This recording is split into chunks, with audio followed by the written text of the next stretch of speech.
Nagkarami ta kiti Facebook album nga ko, hashtag ti Basita Principe Viajero. Tapos in-request ko iti WJ gagayem ko, kada kakabagyak, nung gumatanda, picturean da ko nga ni Basita Principe, no din man ti Ayanda. So dagto ni Basita Principe, sunrise, ay morning and night, ije Calle Crisologo. Daytoy met fall, ije Ontario, Canada. Winter, ije Edmonton, Canada.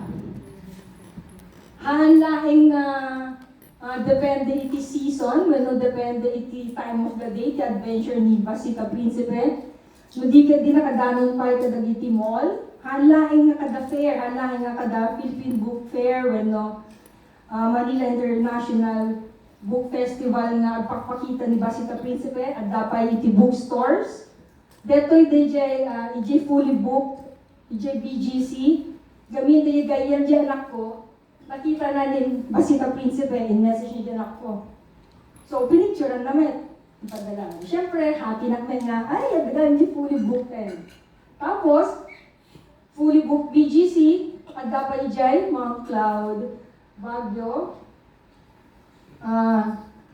Ito'y met JSM podium, kada event ang DJ book nukda. Ito'y met kat Big Bad Wolf, J Landmark. Ayan, Big Bad Wolf, J Trinoma. Nadala kami Landmark store ulit. Ito'y, so hanlain met nga iti mall. So dito syempre, siya, di makailan yung vegan, maragsakan na nga makita nga, nakadanon dyan, Ilocos Sur, Giant Bridge, tapos dahil nga pictured a few days later, na dito nga signage to nagbagyo.